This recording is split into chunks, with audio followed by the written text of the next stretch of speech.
la Corte Superior de Justicia de Lima Norte, la Dirección de Extensión Social y Participación del Colegio de Abogados de Lima y la Asociación Distrital de Abogados de Los Olivos les da la cordial bienvenida. En esta oportunidad realizaremos el seminario de despido arbitrario que organiza el Colegio de Abogados de Lima junto con el Ministerio de Trabajo y Promoción del Empleo, la Corte Superior de Justicia de Lima Norte, la Dirección de Extensión Social y Participación del Colegio de Abogados de Lima y la Asociación Distrital de Abogados de Los Olivos. El día de hoy, jueves 24 de septiembre del presente año, organizamos el seminario de despido arbitrario y queremos saludar a los miembros de mesa que están integrados por la doctora Milagros García Matos, presidenta de la Asociación Distrital de Los Olivos. Les pido un fuerte aplauso. Y para el doctor Enrique Arias, abogado que labora en el Ministerio de Trabajo, les pido un fuerte aplauso.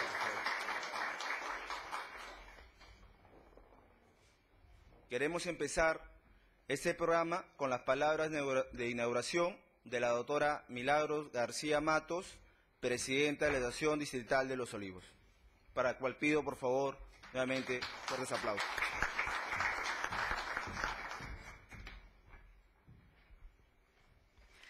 Muy buenas noches al doctor Enrique Arias Díaz.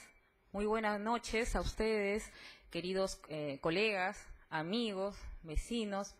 Y bueno, en principio darles la bienvenida, también reiterar la bienvenida a ustedes y a la vez decirles que es un placer para la Asociación Distrital de Los Olivos organizar actividades académicas con la acogida del caso, porque eso nos motiva a nosotros. La asistencia de ustedes es el motor que nos permite trabajar en pro de la capacitación del abogado. El abogado que no se capacita constantemente, cada día es menos abogado. En esa medida, cumpliendo nuestro rol de capacitación entre los otros roles que tenemos, estamos aquí convocando a este evento de carácter académico, que estoy convencida que el día de hoy va a satisfacer no solamente sus dudas, sino va a satisfacer ese anhelo de cada día aprender más para ser cada día mejores abogados. Y es gratificante para nuestra asociación tener la convocatoria, tener la presencia de cada uno de ustedes, porque no solamente aquí estamos colegas que nos encontramos en el quehacer cotidiano, litigando, docentes universitarios, sino también me place de manera muy grande tener a un magistrado de esta corte. Su presencia es un honor para nosotros, es el doctor José Luis Carrillo Rodríguez, para quien pido un fuerte aplauso. Es un honor tenerlo aquí. Y no ha querido, la modestia que lo caracteriza no ha permitido que me acompañe a la mesa, porque él está aquí como un agremiado, como un colega, como un abogado, como cualquiera de nosotros. Y eso dice mucho de su característica humana, dejando de lado la investidura de magistrado. Gracias, doctor, por su presencia. Y bueno, el día de hoy tenemos un seminario el que hemos denominado de despido arbitrario. El doctor Enrique Arias Díaz es funcionario de la Dirección General de Trabajo del Ministerio de Trabajo y Promoción del Empleo. Y bueno, el día de hoy nos tiene una magistral conferencia que espero que sea de su total satisfacción.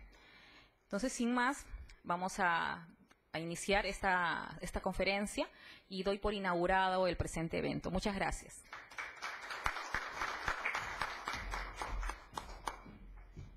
Continuando con la programación de este interesante seminario, quiero presentar al doctor Enrique Manuel Arias Díaz, abogado graduado en la Pontificia Universidad Católica del Perú, con maestría en Relaciones Laborales, también de la Pontificia Universidad Católica del Perú, asesor de la Dirección General del Ministerio de Trabajo y Promoción del Empleo, cual pido por favor un fuerte aplauso.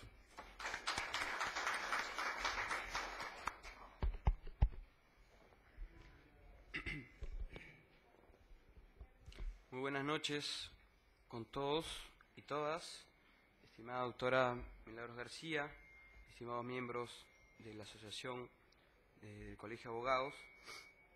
El día de hoy el tema que nos ha convocado acá es el despido y yo he tratado de enfocarlo hacia una herramienta que me parece muy importante para la protección de derechos, que es el marco de la nueva Ley Procesal de Trabajo.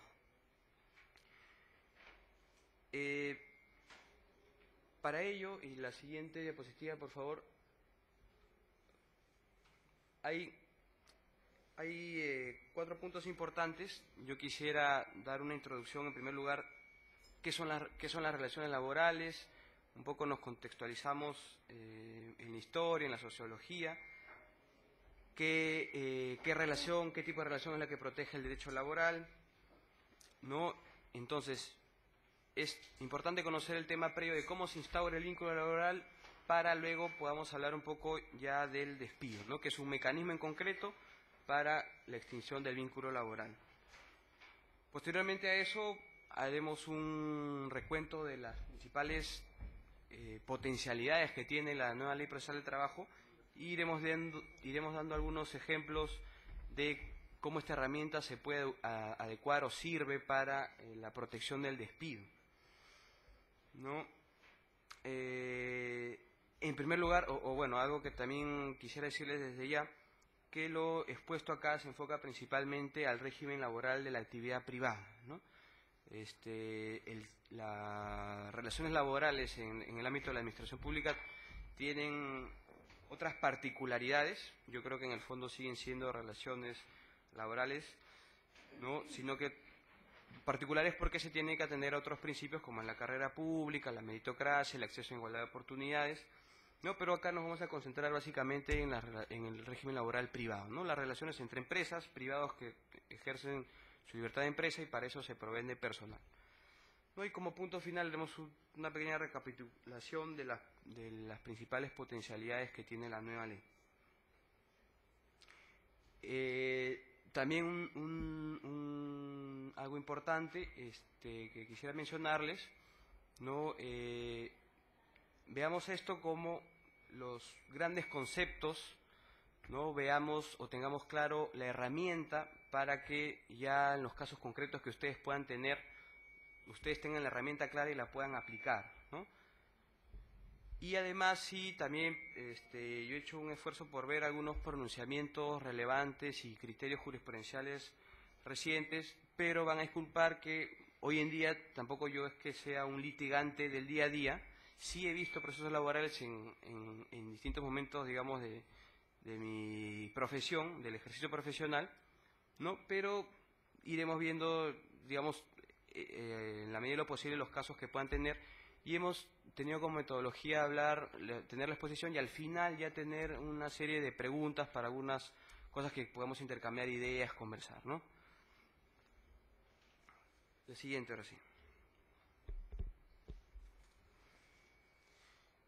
Bien, entonces para situarnos, y creo que esto es importante, tener una base, ya sea que estemos activamente en lo laboral, de cuando en cuando seamos abogados que tenemos casos que nos piden algún apoyo en algún proceso laboral, es importante saber cómo es que surge el derecho laboral, ¿no?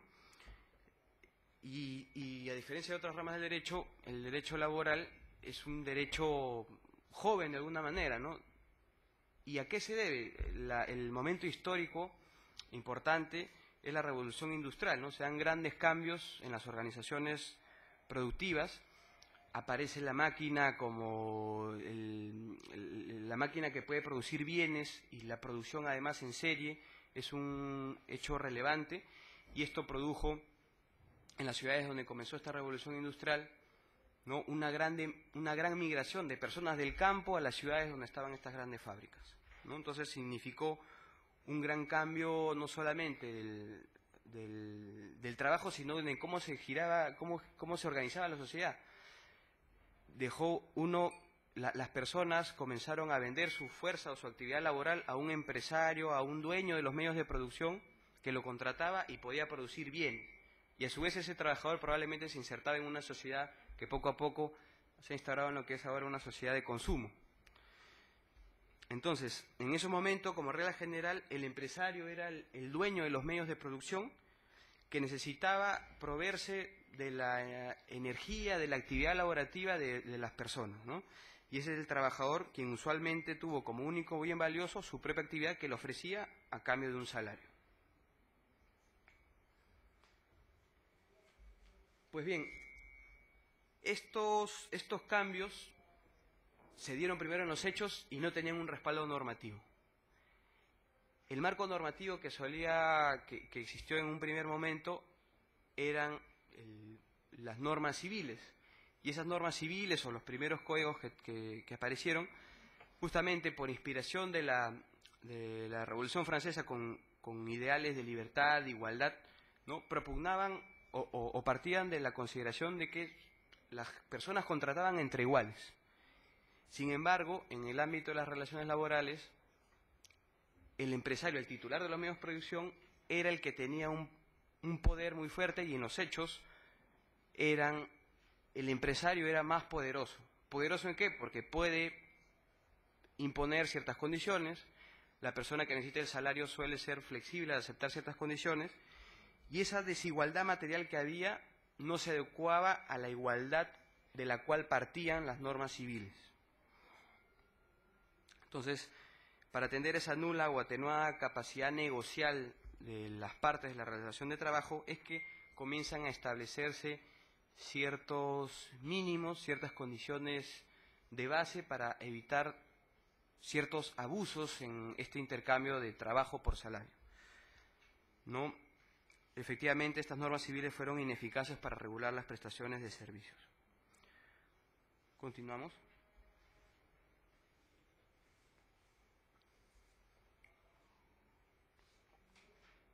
Es así que comienzan a aparecer las primeras normas, se le consideran como normas obreras, normas que efectivamente se enfocaban en esa categoría de obreros que trabajaban con las primeras máquinas en serie y buscaban limitar algunos aspectos, digamos, los más gravosos, los más evidentes, como por ejemplo regular o limitar de que el trabajo de los niños o las mujeres no se den ciertas horas o no hagan ciertos trabajos, ¿no? Y poco a poco, dado revoluciones, dado ciertas conquistas también políticas, es que recién comienzan a instaurarse, después de cierto tiempo, ya ordenamientos laborales, ¿no?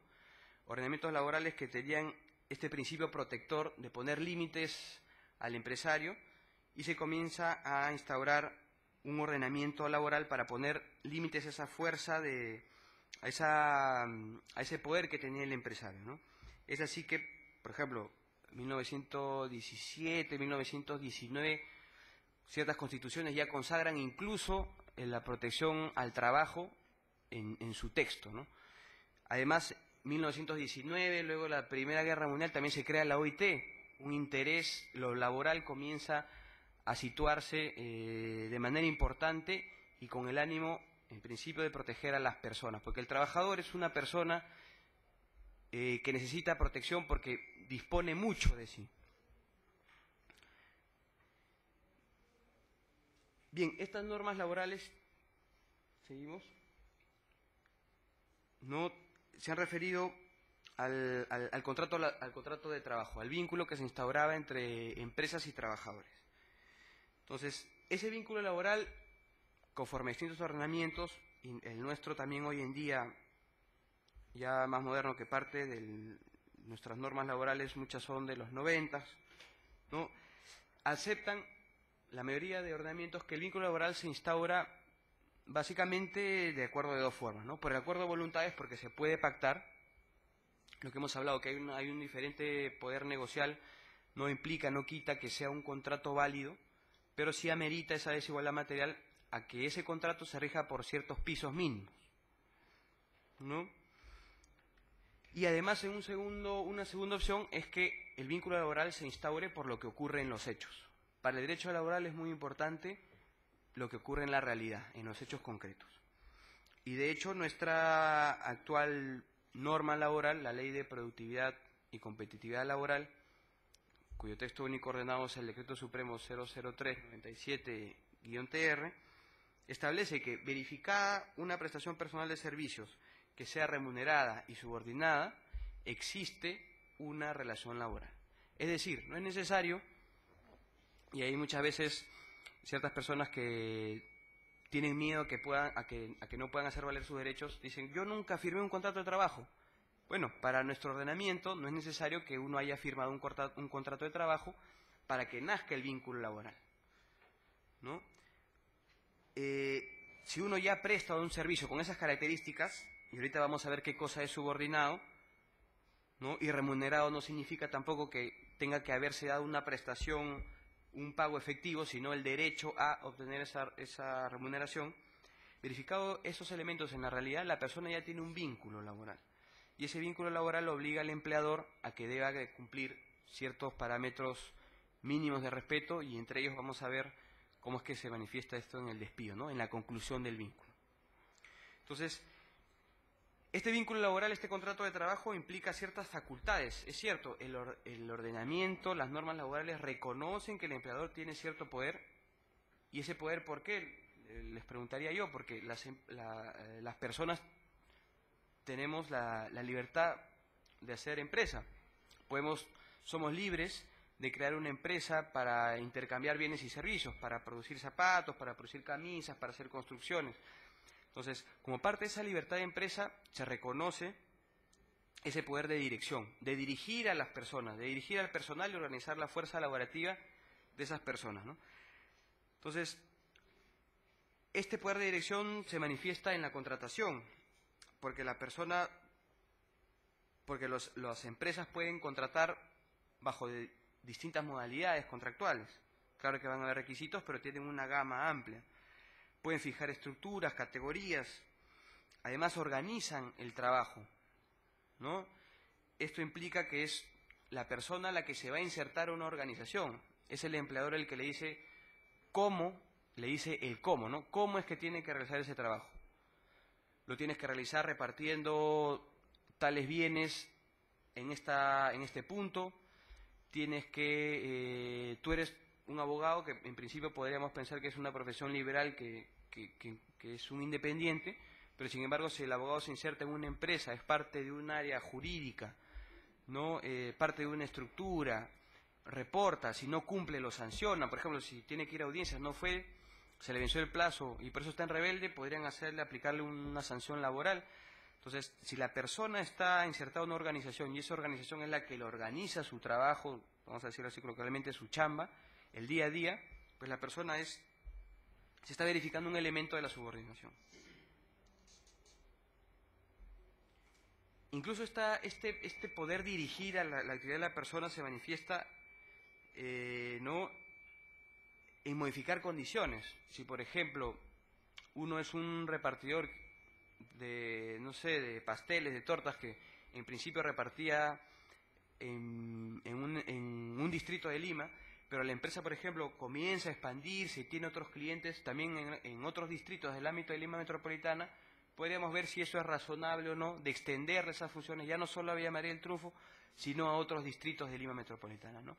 En general hay una aceptación de la doctrina de que ciertas modificaciones que no sean sustanciales del contrato de trabajo serían parte de lo que puede hacer legítimamente el empleador.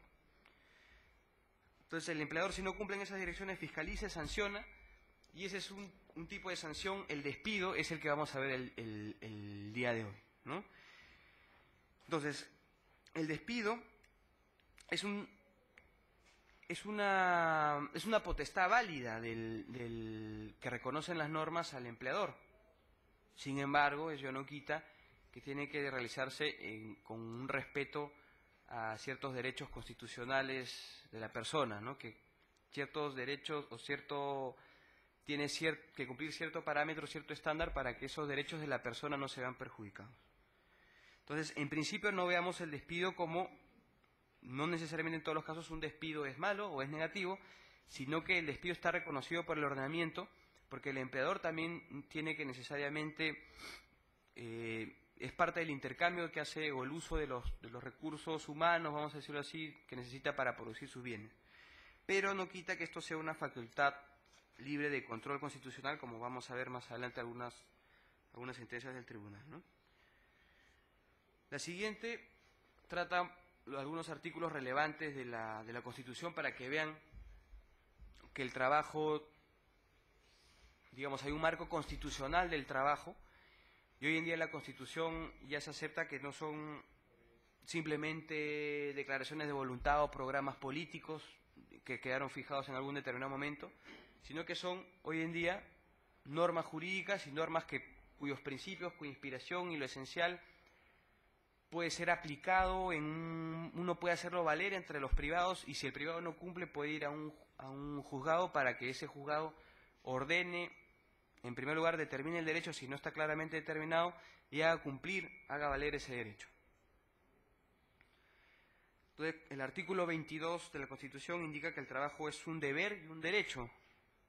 Es importante porque el trabajo, ¿no? El trabajo, si bien hay una expectativa de todos de tener un puesto de trabajo porque eso nos sirve a nosotros como medio sustento de vida, también esta declaración que hace la Constitución implica que el trabajo es importante para el desarrollo de nuestra vida en sociedad.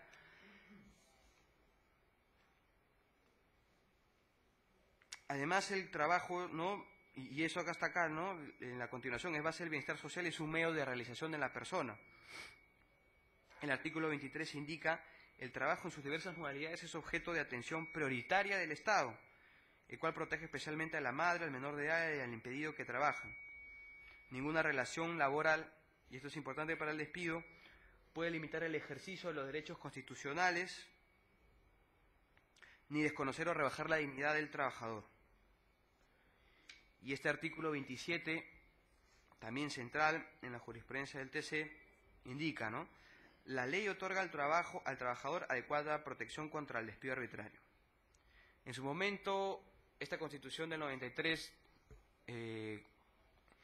para muchos causó cierta opinión contraria porque se pensaba que había una regresión. Una regresión al menos del texto, porque la anterior Constitución del 79 hablaba expresamente de la estabilidad del empleo. Y además decía que nadie puede ser despedido sino por una causa justa. Ya vamos a ver cómo es que eso se complementa luego con las leyes y además con la jurisprudencia del TC, ¿no? Y bueno, el 28, que es relevante en algunos casos cuando el despido está relacionado a una violación de la libertad sindical, ¿no? Indica plenamente la importancia también que tienen los derechos colectivos del trabajo, y se indica que el Estado reconoce los derechos de sindicación, negociación colectiva y huelga. Siguiente, por favor.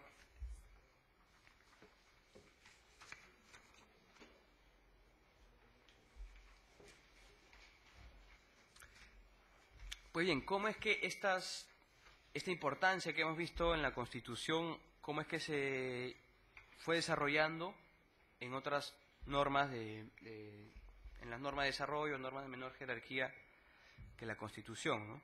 Hemos dicho que acá nos enfocamos en el régimen laboral, la actividad privada, y el marco que tiene este régimen, fundamentalmente centrando el contrato de trabajo, su celebración, el devenir del contrato, como puede ser una suspensión de labores y el propio despido, está regulado por esta norma que hemos citado, ¿no?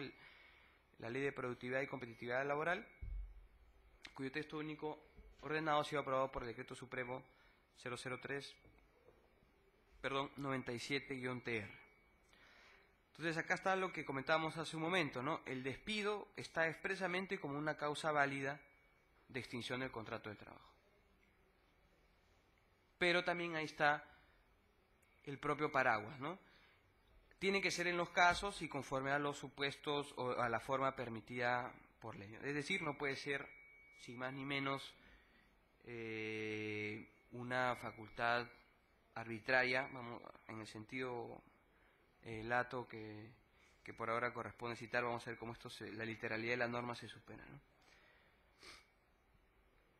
Siguiente, por favor.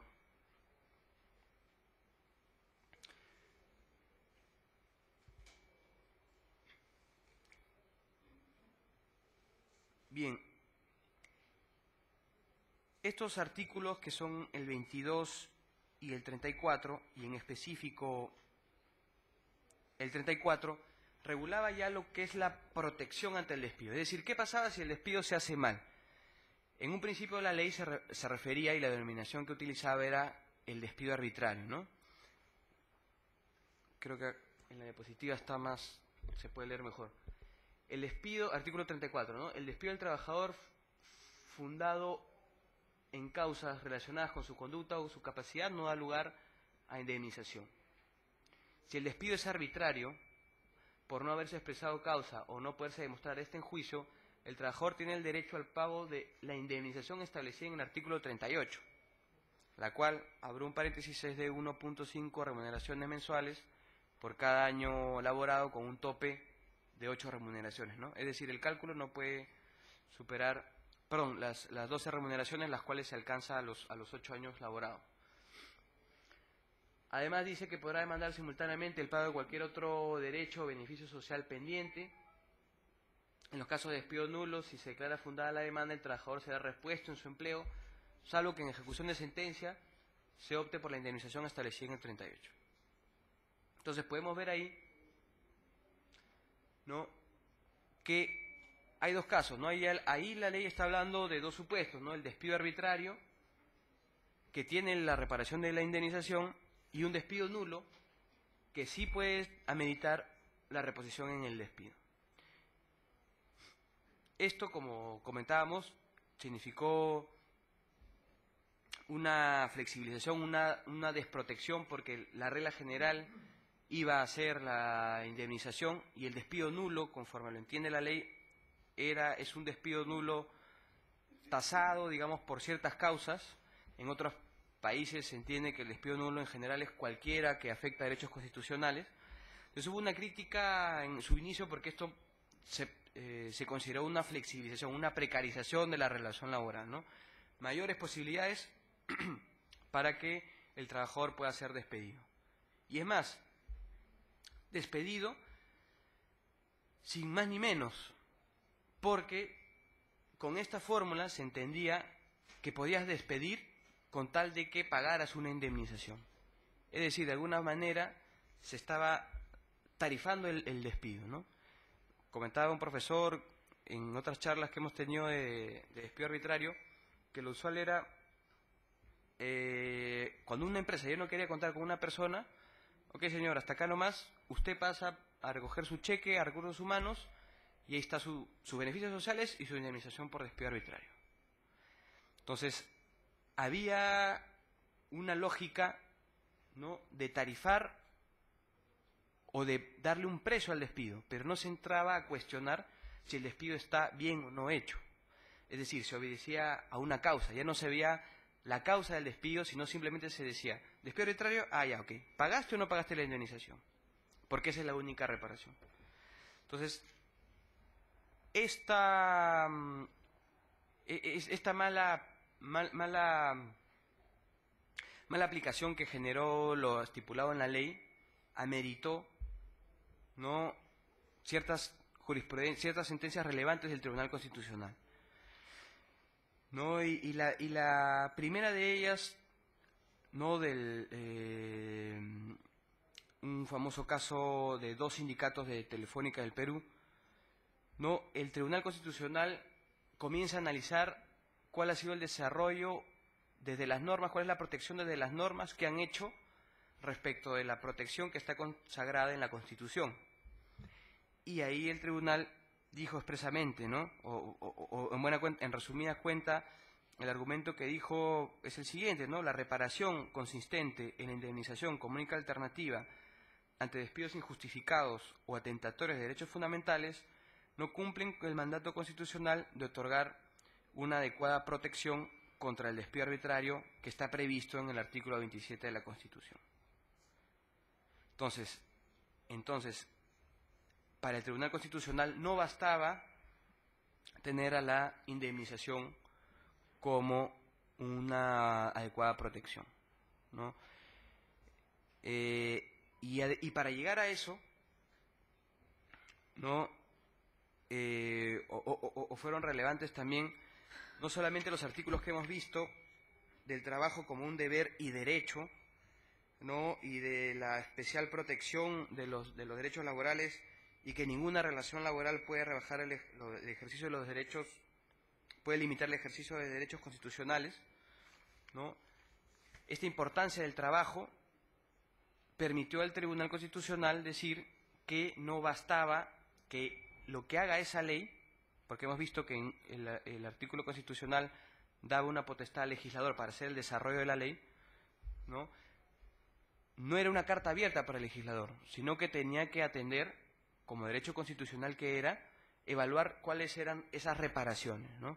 Y el tribunal dijo, hay ciertos casos efectivamente que el despido afecta a derechos constitucionales y la reparación apropiada para ello no es una indemnización, sino como toda protección de derechos constitucionales, la reparación adecuada es volver el estado de cosas hasta antes que ocurra esa afectación.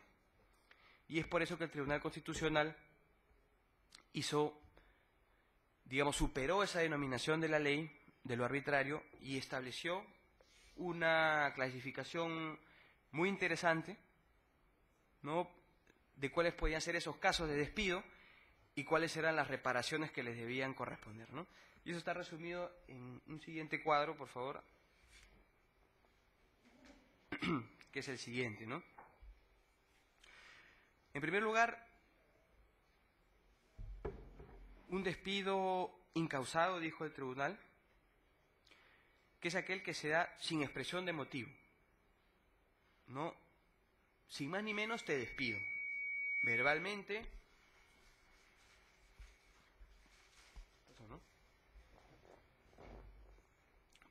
sin más ni menos te despido verbalmente o te mando una carta diciendo estás despedido. No está el porqué del despido. Puede ser el caso, ¿no?, del despido sin más ni menos, que en el mismo día estás afuera de la empresa. En ese caso, si este despido que era incausado no calzaba dentro de los despidos establecidos por la ley como despido nulo, que eran unos cuantos, pero básicamente les puedo comentar cuáles eran, ¿no?, por interponer una demanda en lo administrativo o en lo judicial con el empleador, por hacer ejercicio de los derechos colectivos, o sea, de la libertad sindical, por formar un sindicato, por irse a huelga, si hubiera un despido discriminatorio por afectar, ¿no?, por no respetar o hacer distinción en base al sexo, religión, color de piel, ¿no? Como propiamente no podía calzar ese despido fáctico de los hechos como uno arbitrario, entonces esto en principio la ley lo hubiera calificado a lo mucho con la indemnización, si es que y por supuesto el trabajador hubiera tenido que hacer un proceso judicial, ¿no?, en la vía ordinaria. Para el Tribunal Constitucional, este despido sin más ni menos, sin expresión de causa, amerita la reposición, ¿no?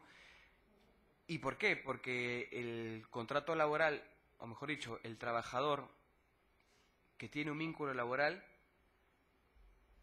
tiene esa protección al trabajo desde la Constitución. Además, un segundo caso es el despido fraudulento, un segundo tipo que identificó el TC. Dijo, este es un despido abusivo, inventado, que tiene un ánimo perverso, dijo el tribunal, o con coacción.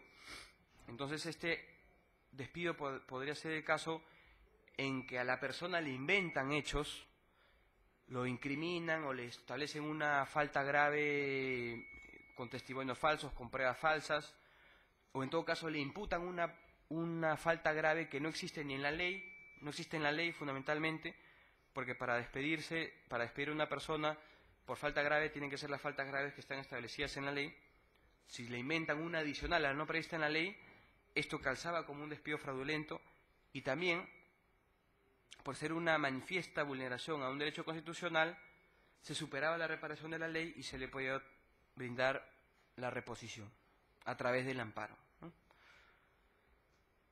Además, el Tribunal Constitucional reforzó, digamos, la protección ante despidos nulos, porque el despido nulo, como hemos mencionado, si bien en la ley estaba tarifado, o sea, tarifado me refiero causalizado a ciertos motivos, pero sí tenían la reparación de una reposición, el Tribunal Constitucional dijo, está bien, son nulos, pero en atención a la especial relevancia de los bienes jurídicos que están en juego, la libertad sindical, la libertad del acceso a la función jurisdiccional si uno demanda al empleador, la no discriminación, al ser tan relevantes esos temas y de demostrarse que existe una necesidad importante de satisfacer, de reivindicar esos derechos, también puede irse al amparo. Entonces acá la reparación era efectivamente la reposición, lo novedoso era la vía, ¿no? Podían irse al amparo, una vía más rápida para poder reclamar sus derechos. Entonces, un poco, ¿qué quedaba para la indemnización? Esto ya no es el TC, pero digamos es una consecuencia, ¿no? Aquel despido causado que sigue en el cual se le imputa una causa a la persona, se sigue el procedimiento, pero sin embargo no se puede verificar posteriormente en un juicio.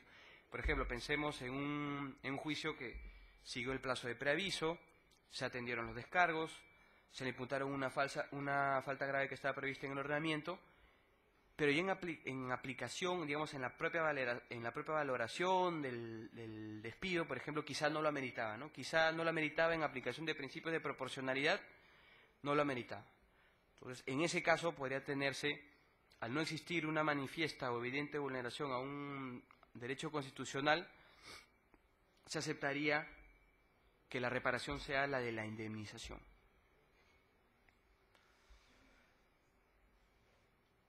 Entonces, esta interesante, un poco recapitulando esta interesante clasificación que hizo el TC, como vemos, supera lo establecido por la ley, ¿no? La ley que hacía un desarrollo de la carta muy abierta que le dio la Constitución.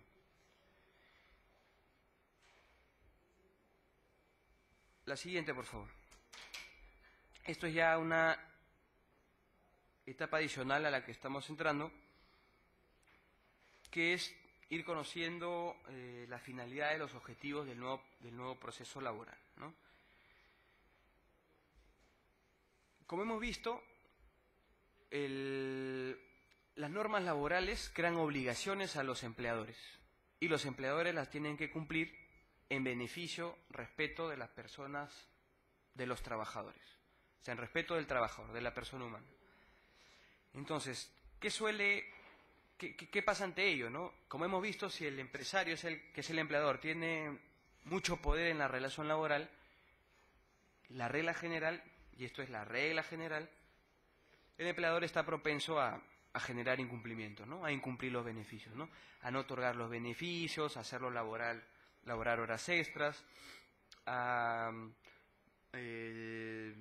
cambiarlo de puesto e incluso hasta despedir, que es lo más gravoso, porque es la pérdida del empleo y la posibilidad de tener recursos para satisfacer sus necesidades propias y las de su familia. Entonces, el proceso judicial es una herramienta importante en nuestro ordenamiento para hacer cumplir y lograr la real aplicación y vigencia de las normas, ¿no? Para que la consecuencia que está prevista en una norma se cumpla. Es decir, si por ejemplo existe la norma laboral que indica todo aquel trabajador del régimen laboral de la actividad privada que a quincena de julio y a quincena de diciembre esté laborando, debe recibir de su empleador un sueldo como gratificación por fiestas patrias y Navidad. Si eso no se cumple, la persona puede ir a reclamar a que eso se haga valer en instancia judicial, ¿no? El supuesto es que exista un trabajador de la actividad privada que a quincena de julio o quincena de diciembre tiene un vínculo laboral. Y la consecuencia de ello, si se cumple eso, es que obtenga esa gratificación que es de un sueldo, ¿no?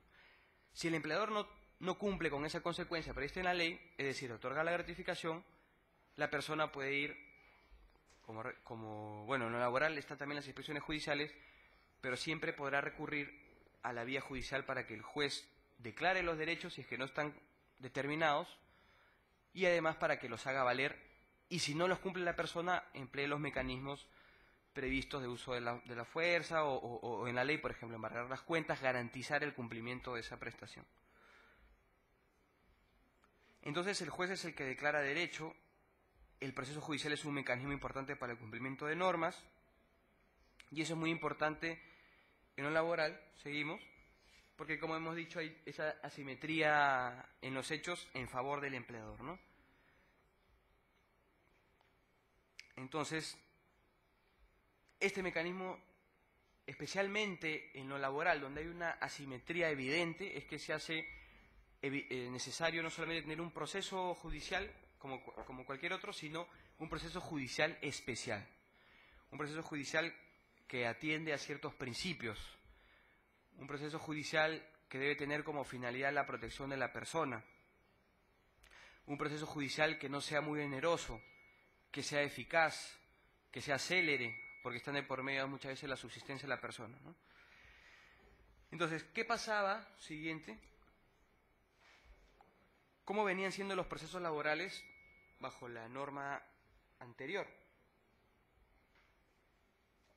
La ley 26.636. ¿No? Esta norma está todavía vigente en algunos distritos judiciales del país. Entonces, si bien esta norma consagraba muchos de los principios que también consagra la ley, hubieron ciertas distorsiones o cierta falta de recursos o el devenir del tiempo hizo un proceso que no cumplía esa finalidad de garantizar la eficacia de las normas, ¿no? Y era un proceso predominantemente escrito. Si bien había una audiencia en la que por ejemplo, se buscaría la conciliación, en la práctica, por la carga que tenían, se presentaban las partes, el juez preparaba el acta, y decía, ok, ¿van a conciliar? ¿Tienen algo? No, ya, ok, muchas gracias, acérquese a firmar, esta es su copia, y nada más. No había un real empleo de la informática, ¿no? Todo a través de papeles, grandes expedientes, además, lo que le hemos llamado sujetos procesales únicos, porque como regla general, el trabajador al cual se sentía perjudicado en sus derechos era el que tenía que reclamar. Si un trabajador quería que el sindicato fuera el que lo represente para un poco equilibrar esa disparidad que también hay en el proceso, tenía que hacer una delegación expresa, un poder especial al sindicato. Además había también un excesivo formalismo, consecuencia de la predominancia del escrito. Además un cierto rol pasivo del juez, por ejemplo en la actuación de la prueba. Esto sumado a autos desconcentrados implicaba que el juez no tomaba un contacto real con lo que han ocurrido en los hechos, ¿no? Sino tomaba contacto a través del papel. Entonces eso hacía más difícil, o en todo caso podría ser que el juez emite un fallo alejado de la realidad o de los hechos, ¿no? Ciertos actos desconcentrados porque estaba primero la demanda, una primera audiencia de conciliación, otra de juzgamiento, grandes plazos, en el fondo esos plazos muchas veces incumplidos, alegándose la carga procesal, no existían medidas disciplinarias ni sanciones, y como el papel lo aguanta todo, podían alegarse defensas de lo más variadas, ¿no? Defensas que hasta el juez ya conocía la problemática de ciertas problemáticas de empresas, pero no podía hacer nada ante ciertas defensas hasta perversas. Además, las medidas cautelares eran excepcionales, ¿no? Las medidas cautelares estaban también muy restringidas por la propia ley, ¿no? Esto además en un contexto... una anterior, por favor. Esto además en un contexto en el que el juez tiene que aplicar la norma en el país donde hay un contexto de informalidad, desconocimiento de normas, mucha conflictividad, hacía aún más difícil o cuestionable la eficacia del proceso, ¿no? Entonces, hoy en día el nuevo proceso laboral, y ahora sí, la siguiente, por favor, tiene una serie de principios que, si bien muchos de ellos ya consagrados en la anterior norma, van de la mano con otros mecanismos que repotencian, en mi opinión, esta herramienta del proceso laboral. Y en específico también vamos a ver para el tema del despido, ¿no? Entonces, ¿Qué principios están consagrados? El de oralidad, que implica el preferir las comunicaciones orales, y es por eso que hay el desarrollo de audiencias del proceso. La inmediación, que es la cercanía del juez a las partes y de los hechos ocurridos. ¿No? La concentración y economía procesal, que implica sumar esfuerzos de la actividad estatal de la Administración de Justicia, también para que el juez pueda tener un mejor conocimiento del caso y además las partes puedan regirse o tener claros los actos procesales y no generar dilaciones. La celeridad, que es especialmente importante en un proceso laboral, ¿no? De sea cual fuere el resultado del proceso, pero tener el resultado de manera célere. Recordemos la expresión de justicia que tarda no es justicia. La veracidad, que es, creo, un aspecto importante en cualquier proceso judicial. Para aplicar la norma hay que tener claros los hechos, ¿no? Y esos hechos implican conocer una realidad, ¿no? Seguimos, por favor. La nueva ley procesal tiene un ámbito que consideramos, digamos, omnicomprensivo. Comprender o poder evaluar en esta justicia especializada prácticamente todos los aspectos relacionados a una prestación de servicios. Y la norma dice que el ámbito de la nueva ley de la justicia laboral, ¿no?, comprende a todos aquellos conflictos jurídicos originados en prestaciones personales de servicios, es decir, servicios que hace una persona, no los servicios que brinda una empresa, ¿no?, ya sea que tengan una naturaleza laboral, formativa, cooperativista, administrativa, este es el caso de la función pública, de la relación laboral en el Estado, o incluso civil, pero cuando en el fondo se está reclamando que ha habido una relación laboral encubierta y por tanto se están reclamando derechos y beneficios laborales, ¿no? Y además estos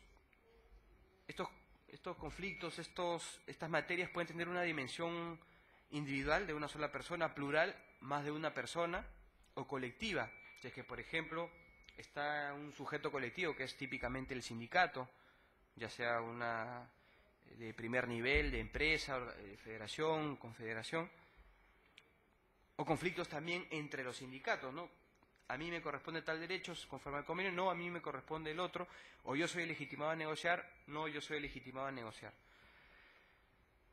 Y además estos aspectos pueden ser previos o posteriores a la prestación efectiva de los servicios, ¿no? Es decir, pueden abarcar tanto el establecimiento del vínculo laboral, surgió o no surgió el vínculo, cómo se desenvolvió y cómo terminó el vínculo laboral, típicamente en el caso del despido. Con la siguiente vemos cómo es que ha habido una ampliación de competencias a los jueces de paz letrados a fin de facilitar el acceso a la justicia. Un poco la gran materia que hemos explicado de la justicia laboral en general también es la que puede ver los jueces de paz letrados, ¿no? Conflictos derivados de prestaciones de servicios laborales, formativos, administrativistas, plurales, pero que impliquen obligaciones de dar, o sea, obligaciones pecuniarias, obligaciones de dar que no superen las 50 URP, ¿no? Es decir, eso implicaría que, por ejemplo, el juez de paz letrado puede ver reclamaciones de ciertos beneficios que no superen los 19.250 soles, ¿no? Eso amplía enormemente las posibilidades que tiene un juez de paz letrado para ver asuntos laborales. En el caso de los jueces de los juzgados especializados, también ven este presupuesto que hemos visto de la justicia laboral, pero además hay cierta lista que es abierta, es ejemplificativa, porque la ley ha enumerado los principales aspectos que podría haber un juez especializado. No son aspectos, ciertamente, materias muy relevantes, como por ejemplo el nacimiento, desarrollo y extinción de la prestación personal de servicios, actos de discriminación, actos de hostigamiento sexual, enfermedades profesionales, conflictos vinculados a una organización sindical, obligaciones generadas con ocasión de la prestación personal de servicios exigibles a institutos, fondos, cajas u otros prestaciones de salud, sistema privado de pensiones. Imaginemos que un empleador no haya cumplido con retener y aportar a un sistema previsional y la persona se ve perjudicada ya en el derecho a obtener una pensión. Y además obligaciones de dar, las puramente pecuniarias, que sean superiores a las 50 URPs que son de competencia del juzgado de paz letrado, ¿no? Todas estas materias, que la ley las considera relevantes, las vería el juez laboral bajo un proceso ordinario. El proceso ordinario laboral presenta, además de los actos postulatorios, dos audiencias, ¿no? La de conciliación y la de juzgamiento. La siguiente.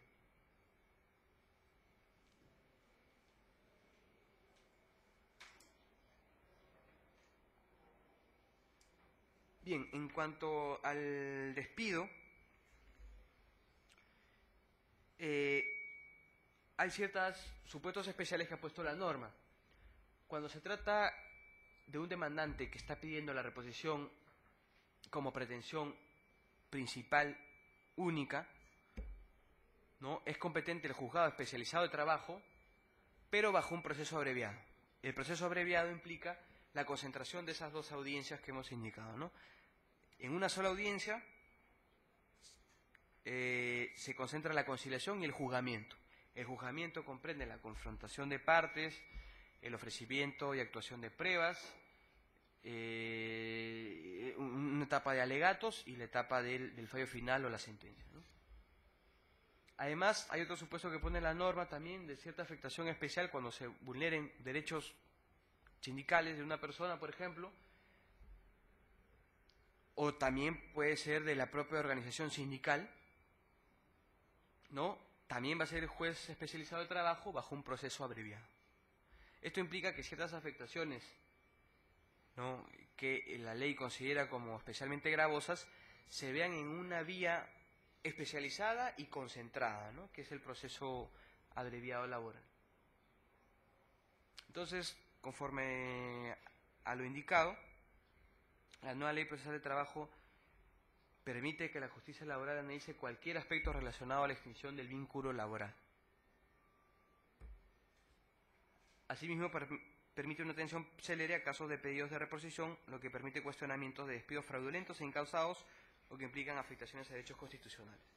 Y acá viene un tema fundamentalmente práctico, sí, de conforme fueron impactando las sentencias del Tribunal Constitucional, porque hemos visto que el Tribunal Constitucional hizo una tipología nueva de despidos, ¿no? Y esa tipología nueva, que podía verse además en el proceso de amparo, conllevaba una reparación que era la de reposición.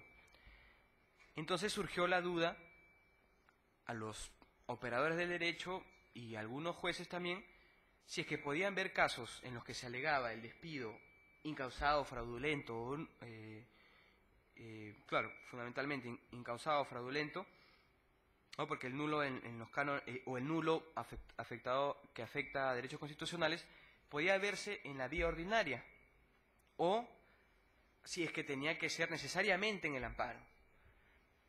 Ante eso, algunos jueces dijeron, no, en aplicación del principio de la jurisprudencia del Tribunal Constitucional, de los precedentes vinculantes, es el Tribunal Constitucional el que puede dar esa reparación.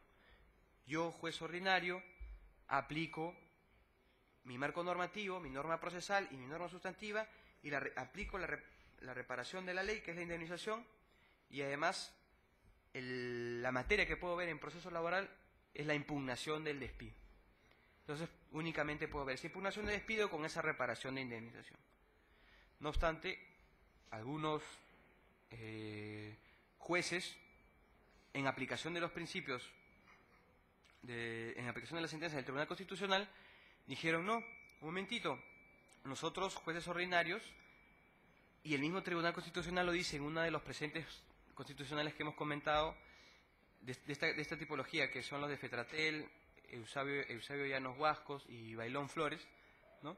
En esas sentencias el Tribunal Constitucional ha dicho que no solamente el TC es el protector de derechos constitucionales, sino los jueces ordinarios también son un primer piso de protección de los derechos constitucionales.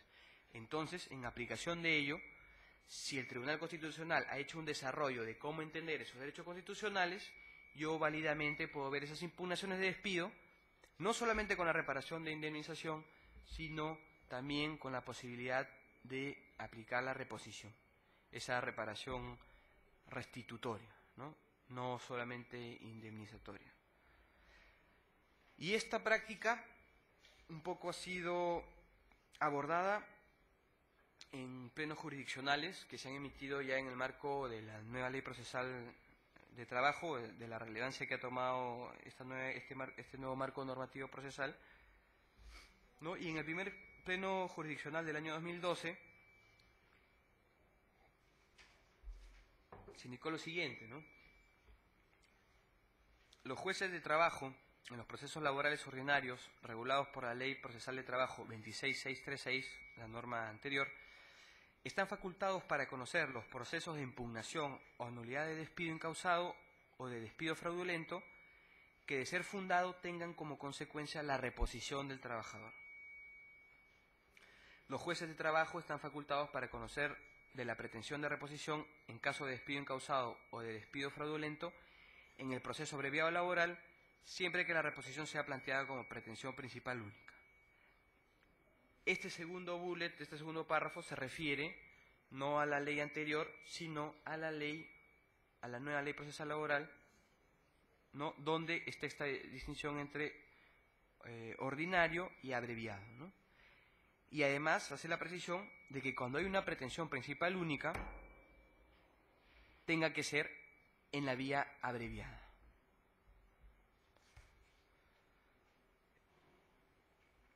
En el segundo pleno del año 2014 se precisó que es en concreto el órgano jurisdiccional competente, o sea, qué juez dentro del marco normativo es el que conoce la pretensión de reposición, y se estableció que el despido que se alega como incausado fraudulento bajo la ley anterior 26636, en concreto iba a ser el juez especializado de trabajo. Y bueno, hay un tema adicional que es el tema del plazo de caducidad, que se ha sido fijado en 30 días hábiles, superando incluso la literalidad de la norma, que son de 30 días naturales, ¿no?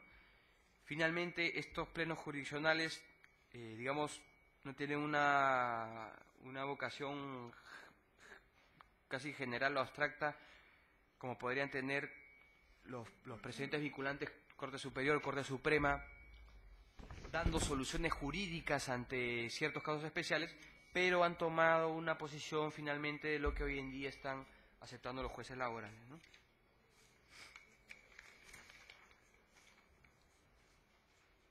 La siguiente.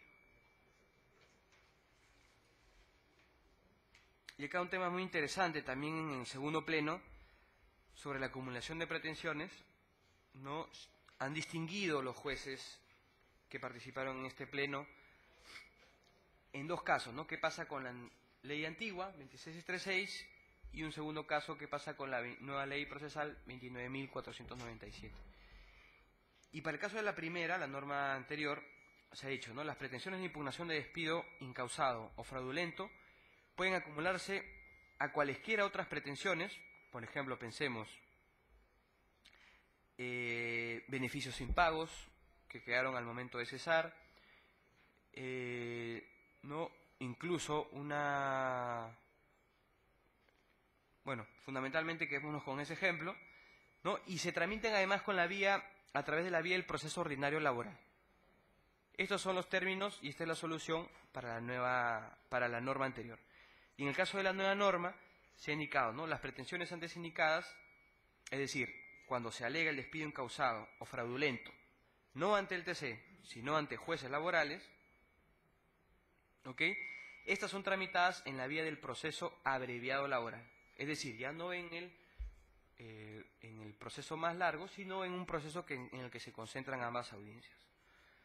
Esto es muy provechoso, naturalmente, porque los casos de despido, en estos casos muy gravosos que afectan a derechos constitucionales, ameritan pues justamente una actuación más célere por parte del Estado, ¿no? Y más efectiva. Y más efectiva vamos a ver por distintos temas probatorios o facilidades que brinda este nuevo proceso. Además, el pleno precisa que cuando se acumulan otras pretensiones, serán de conocimiento del juez laboral, pero en la vía del proceso ordinario.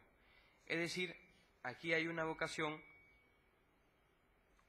o en todo caso hay un desarrollo de lo que ya dice la norma que vimos hace un momento, que solamente cuando la pretensión de reposición es única y principal, se puede ver en el abreviado. Pero si esa está sumada a otras pretensiones, tendría que ser el ordinario laboral, ¿no? Entonces acá, por ejemplo, surge la duda, ¿no? Ok, pretensión principal única se cumpliría en el caso que una persona demanda el despido nulo, pero demanda como pretensión accesoria el pago de los devengados.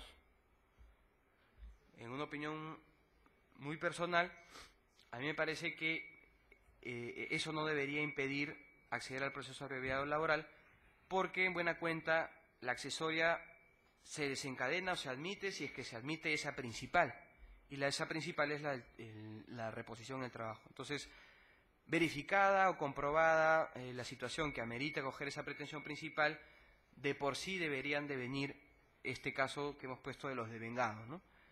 Igual, sobre ese tema, creo que es importante informarles que han habido distintos artículos a favor y en contra, ¿no?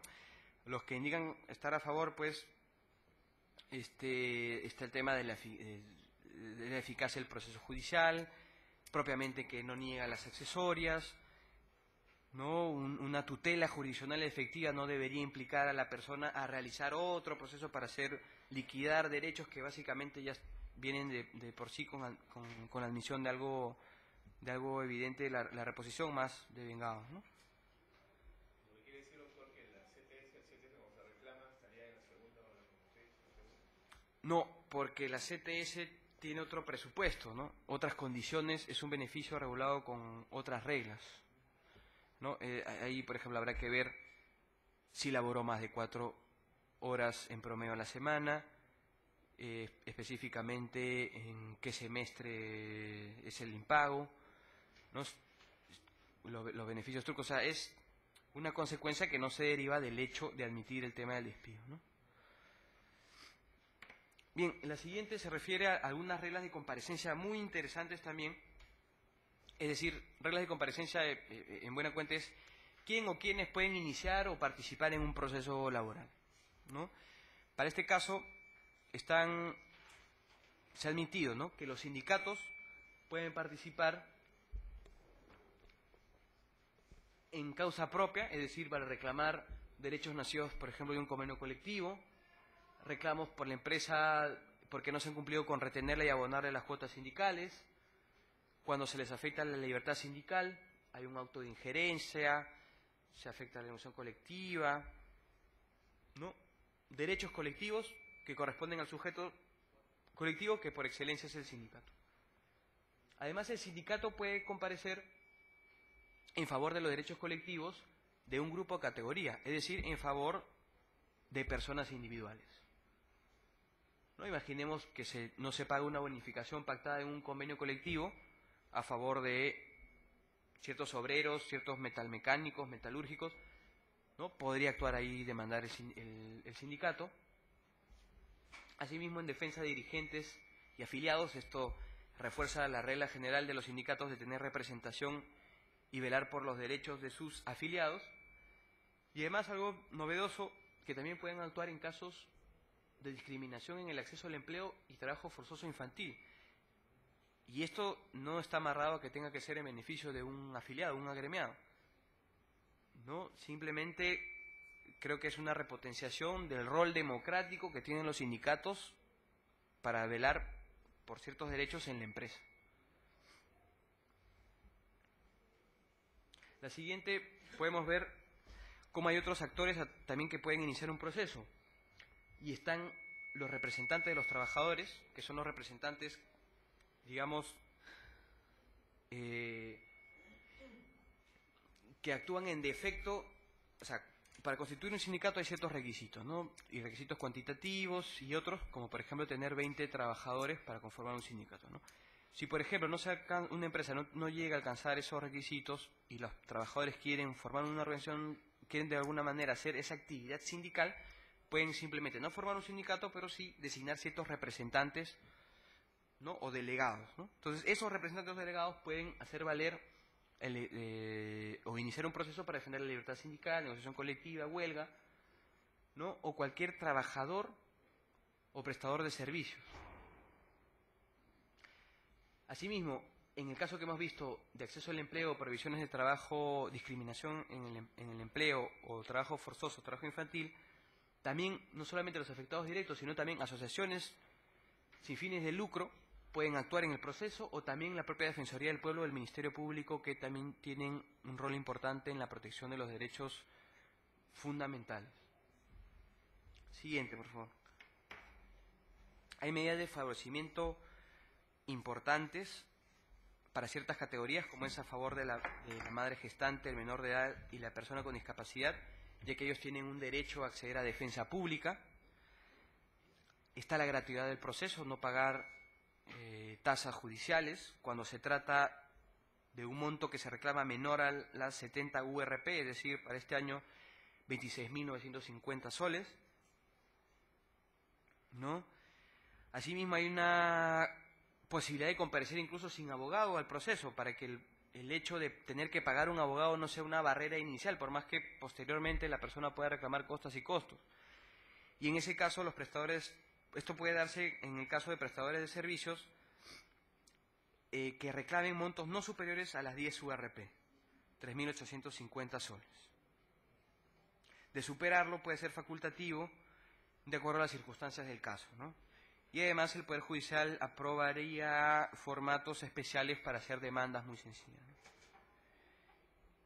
En cuanto a las herramientas en concreto del proceso laboral, en concreto, por ejemplo, respecto a la carga de la prueba, está un reparto, creo, ponderado y aplicado en otras normas procesales, la carga de la prueba, ¿no? La carga de la prueba corresponde a quien afirma hechos, los hechos que configuran su pretensión, o a quien los contradice alegando nuevos hechos, sujetos a las reglas especiales de distribución de carga probatoria, sin perjuicio de que por ley se dispongan otras adicionales, ¿no? Entonces, como regla general, la persona que alega un hecho tiene que sustentarlo. Hay una presunción interesantísima, prácticamente la han considerado hasta revolucionaria porque iba más allá de la norma sustantiva, ¿no? Que indicaba que acreditada la prestación personal de servicios, se presumía de inmediato la existencia de una relación laboral a plazo indeterminado. ¿Y por qué digo que es innovadora?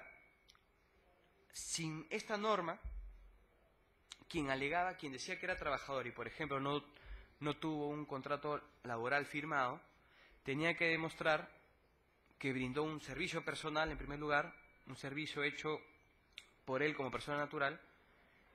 Como segundo elemento, tenía que demostrar que era subordinado, es decir, que lo organizaba en el trabajo, como vimos al inicio, y además que era remunerado, o que tenía derecho a una remuneración, también como vimos al inicio ese tercer elemento. Entonces, eso era una fuerte entrada para que la persona pueda acceder o ser considerado como trabajador, en primer lugar, y luego de eso recién reclamar los beneficios que puedan estar impagos, y entre ellos, por ejemplo, también la conclusión del vínculo, como hubiera podido ser el despido, ¿no? Entonces, hoy en día, bajo la nueva Ley Procesal del Trabajo, se indica que basta que acredites que hubo un servicio personal.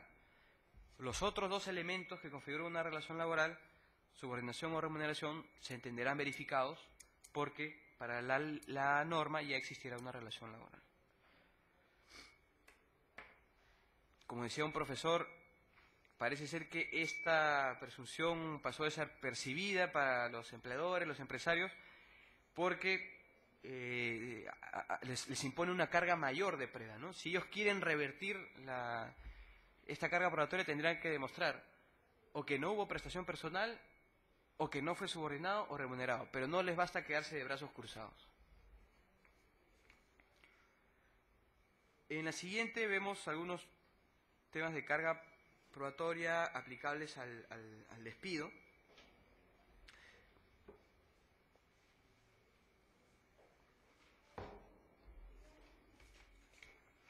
Y es que con la anterior norma había una carga de la prueba que ponía cierta carga onerosa, o sea, podría considerarse muy gravosa para el trabajador. ¿Qué pasaba?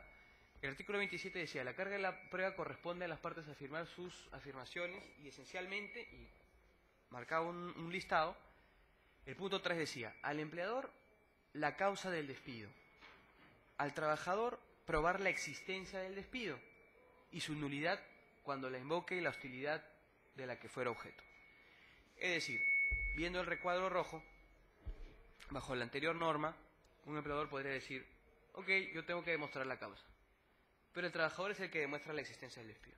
Entonces yo me puedo esperar tranquilo, cruzado de brazos, a que en primer lugar el trabajador demuestre que ya ha sido despedido, que en los hechos ha sido despedido, ¿no? Entonces esa era una primera carga, demostrar que ha habido despido, es decir, demostrar que en los hechos ya cesó, ¿no? Y recién demostrada la existencia de que hubo despido, entraré yo y haré mis descargos de cuál ha sido esa causa del despido, ¿no? Pero una defensa en juicio podría haber sido, lógico, de un mal empleador, ¿no? Yo espero a que tú demuestres que existió despido, ¿no?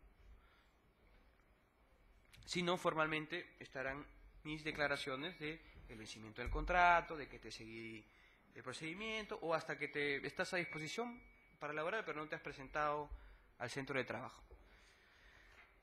Sin embargo, vemos como esto ya es distinto y la balanza adquiere un peso más equilibrado y se indica, ¿no? Con la nueva ley, si el demandante, ya estamos en la parte derecha, si el demandante señala o dice ser trabajador o ex trabajador, le corresponderá probar la existencia de la fuente normativa o los derechos alegados de origen distinto al constitucional al legal, es decir, no crean que tiene que aportar la norma, la publicación del peruano, sino aportar, digamos, si esto se pactó en un contrato o un acuerdo complementario del contrato, aportar ese título o aportar el convenio. Además, el motivo de nulidad invocado, esto es un poco en lo que es el despido, la causa de la nulidad del despido, la causa de que el despido es incausado o de que el despido es fraudulento, pero es la causa, ¿no? Es, digamos, el fundamento jurídico, la causa, el sustento, ¿no? Además, tiene que sustentar si es que había un acto de hostilidad o la existencia del daño.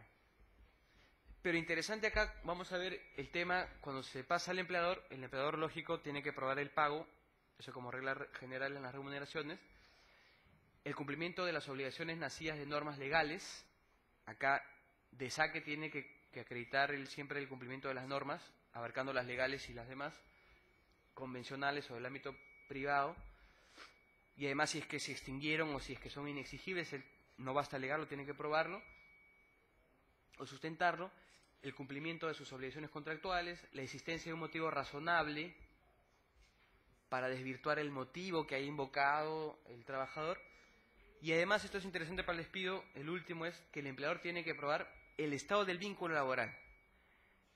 O es decir, ya el empleador no le basta quedarse de brazos cruzados a esperar que el empleador sustente en un primer momento si es que hubo o no despido, sino que tendrá que decir efectivamente esta persona y sustentar está laborando, la cesé por qué, ¿no? Y además cuál fue el sustento de ese despido, ¿no? La siguiente, por favor. Hay presunciones legales muy importantes también para el tema del despido, ¿no? El juez, dice la norma, la nueva ley procesal, puede extraer conclusiones desfavorables en caso que la actividad probatoria sea obstaculizada por una de las partes. Entonces, en este caso ya no basta o ya no será posible la defensa que solía hacerse. No exhibo planillas, puesto que las tengo en un lugar alejado, o es que quien manejaba las planillas ya no trabaja conmigo, ¿no? O simplemente no presento, no digo nada.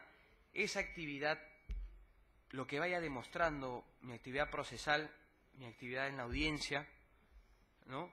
Eso permite al juez que pueda extraer, lógico, sumado a otros elementos, ciertas consecuencias ya para el resultado del proceso, ¿no? Entonces no se consideran, por ejemplo, no solamente negación de exhibiciones, negación de documentos, el brindar información económica, el impedimento de acceso del juez a hacer inspecciones judiciales, etcétera, ¿no? Además también, como ayuda o sociedad de la prueba, también está expresamente los indicios. Y dice, en aquellos casos en que de la demanda y de la prueba actuada aparezcan indicios que permitan presumir la existencia del hecho lesivo alegado, esto abarca un caso de despido, el juez debe darlo por cierto, salvo que el demandado haya aportado elementos suficientes para demostrar la existencia de una justificación objetiva y razonable de las medidas adoptadas y de su proporcionalidad. Entonces, como puede verse, hay un favorecimiento a admitir los hechos, las vulneraciones que alegan los trabajadores. Y el empleador tendrá que aportar necesariamente justificaciones objetivas razonables y, por supuesto, sustentadas, ¿no? No basta decir, no basta argumentar o crear defensas vanas, sino que también tendrá que tener un respaldo objetivo, ¿no? En papeles, documentación, testimonios de las personas que puedan desvirtuar el hecho alegado. Esto es muy importante porque, por ejemplo, un despido nulo en el cual hay una afectación, por ejemplo, es un despido discriminatorio, ¿no? Oye, yo te despido por tu opción sexual, o sea, cuando el fondo del despido es la opción sexual, cuando el fondo del despido puede ser la religión, puede ser el que se interpuso una demanda, una inspección, y yo me enteré de que me puso la inspección de trabajo y yo tomo represalias, entonces o sea, muy difícilmente un empleador va a ser tan grosero en alegar ese despido, ¿no? Entonces son importantes los indicios para que el juez pueda ver esa nebulosa, ese clima de afectaciones y pueda derivar consecuencias, amparando, cuando lo corresponda, amparar y proteger los derechos, ¿no? En el siguiente vemos que esta oralidad e informalidad se hace hoy en día realidad porque hay audiencias predominantemente orales e informales. El juez es un juez director, ordenador del procedimiento, es la estrella del proceso. No es un juez pasivo que recién cuando se le cumple la fecha para resolver recién tenía que ver el expediente voluminoso, sino que el juez escucha las partes, toma conocimiento en las audiencias de juzgamiento donde se actúan las pruebas, tienen que concurrir los testigos, se examinan los documentos, se escucha una parte, se le traslada a la otra. Es un conocimiento importante y le da un rol protagónico, es la estrella, es el superstar del proceso. Además, las audiencias, esto es muy importante para quienes tenemos el ejercicio profesional de abogados, más aún ustedes, que seguramente muchos de ustedes acuden a los juzgados laborales, hay que dar la cara en las audiencias. Y eso amerita tener un ejercicio profesional ponderado, decente, puesto que si no, si defendemos cualquier causa, o la defendemos de una manera que no corresponde, es el juez que nos va a ver y nuestro prestigio va a quedar en la mente del juez, porque el juez ya va a tener un contacto no por el papel, sino por la cara, por la persona de nosotros. Y por eso es importante, y comentaba con los miembros del Colegio de Abogados, este tipo de procesos donde hay muchos incumplimientos, ¿no?, ha servido como una herramienta importante para proteger los derechos, es decir, para que los empleadores tengan consecuencias negativas. Y es decir, advertir y ante eso busquen conciliar, por ejemplo, ¿no? En Chile, cuando se instauró la reforma procesal, el 50% de procesos acababa en conciliación, no seguía la segunda etapa de juzgamiento. Y de esos 50% que acababan en conciliación, o mejor dicho, de los que pasaban a juzgamiento, 70% eran a favor del trabajador y el monto restante, el monto menor, a favor de la empresa. Entonces es una herramienta efectivamente potente, efectivamente que propicia la conciliación, que es un arreglo entre las partes que puede ser mucho mejor que seguir dilatando el procedimiento, ¿no? La siguiente también es de oralidad e informalidad, que es un poco ya lo que hemos venido comentando. Este proceso mejor estructurado, con audiencias orales, con el empleo de medios informáticos donde van a estar grabadas las audiencias en audio y video, van a permitir un mejor conocimiento de la realidad del proceso. Y el juez va a tener, al conocer mejor el caso, va a poder aplicar esa vestimenta jurídica a los hechos que han quedado probados. Adicionalmente, y ya nos quedan unas pocas láminas, la siguiente trata de medidas cautelares, y acá hay una diferencia abismal con lo consagrado en la anterior ley, ¿no? Se permite medidas cautelares amplias, ¿no? Entonces, ¿esto para qué? Para garantizar el futuro fallo, eso es teoría general del proceso, y el juez puede dictar cualquier tipo de medida cautelar, cuidando que sea la más adecuada para garantizar la eficacia de la pretensión principal. Eso versus un proceso anterior en el cual las medidas cautelares estaban muy delimitadas, ¿no? Y la tutela cautelar es parte de una tutela jurisdiccional efectiva, ¿no? De parte de un debido, digamos, de un bien mayor, que es esa tutela jurisdiccional efectiva. Y además, muy importante para el despido, sobre todo en casos de despido nulo, por ejemplo, o ciertas afectaciones a la madre trabajadora, a la persona con alguna discapacidad que trabaja y ha sido despedido por esa causa de su discapacidad, pueden favorecerse o solicitarse la medida de reposición provisional, ¿no?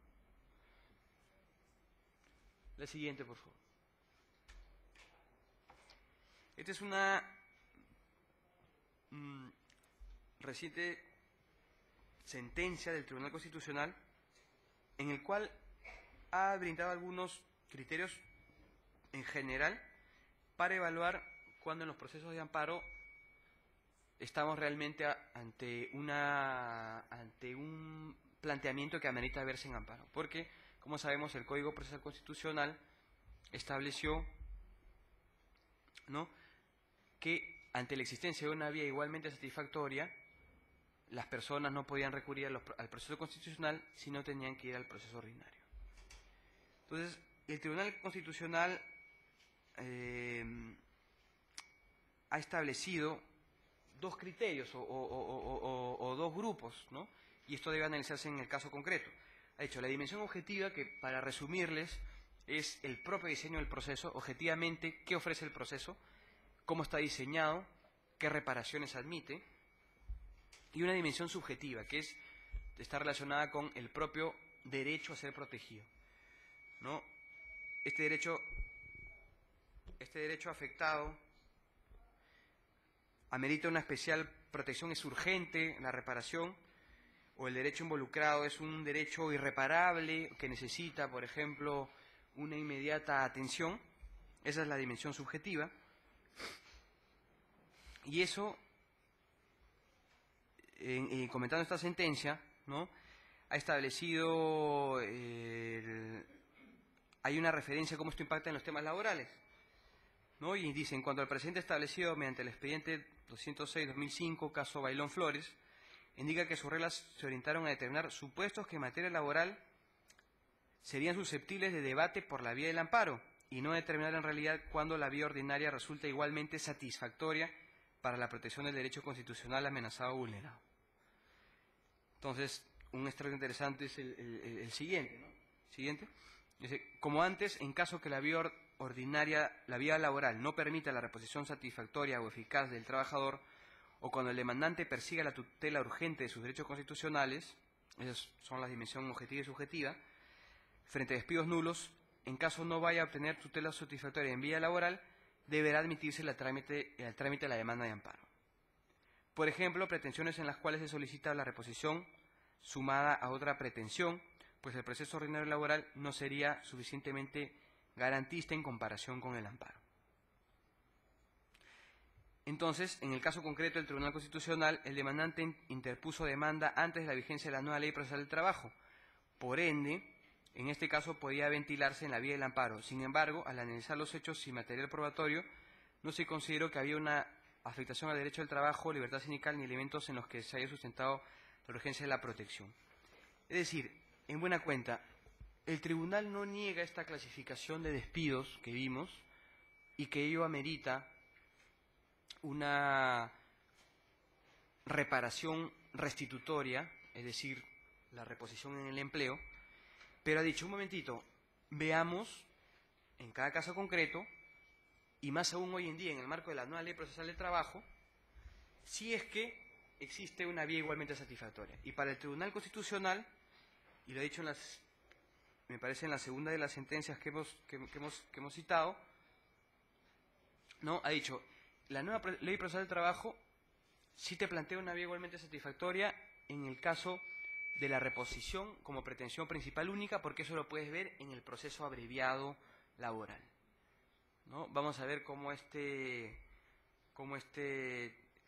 caso no es un precedente vinculante. En buena cuenta irá forjando una línea jurisprudencial, pero iremos viendo cómo es que impacta, ¿no?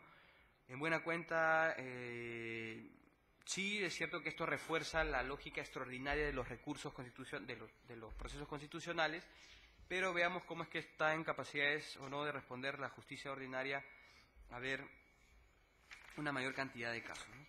Y finalmente un resumen de lo que me parece que es el proceso laboral como herramienta, ¿no? Cómo es que atiende esta simetría de las relaciones laborales, el proceso, la nueva ley, ¿no? En primer lugar, hay un repotenciamiento de los jueces, porque y lo que implica un mejor ordenamiento de la distribución de competencias. Hay nuevas reglas de comparecencia que facilitan el acceso a la justicia y refuerzan el rol democrático de representación de los sindicatos. Se repotencia el rol director del juez y se hace evidente la oralidad a través de las audiencias. Hay facilidades probatorias, lo que implica mayores posibilidades de acreditar los hechos y lograr obtener una sentencia fundada. Hay un refuerzo de la tutela cautelar, lo que implica garantizar la eficacia de ese proceso.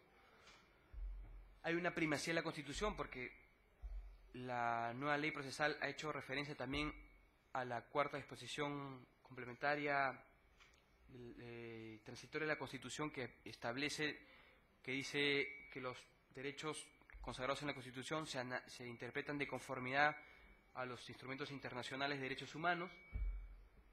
Y todo esto permite, en buena cuenta, ser un proceso efectivo que compense esa simetría y ese ámbito especial de las relaciones laborales, ¿no? Yo con eso finalizo. Quedamos si ustedes gustan, ¿no?, unos cuantos minutos para conversar algunos temas adicionales que tengan a bien. Gracias. Cualquier duda, interrogante. El doctor Enrique Díaz está dispuesto a escucharlos.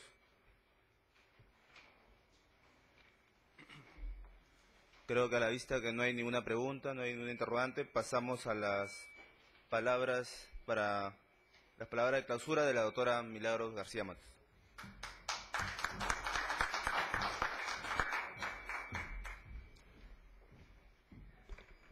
Bueno, lo que corresponde es, en principio, agradecer al doctor Enrique Arias Díaz por su exposición.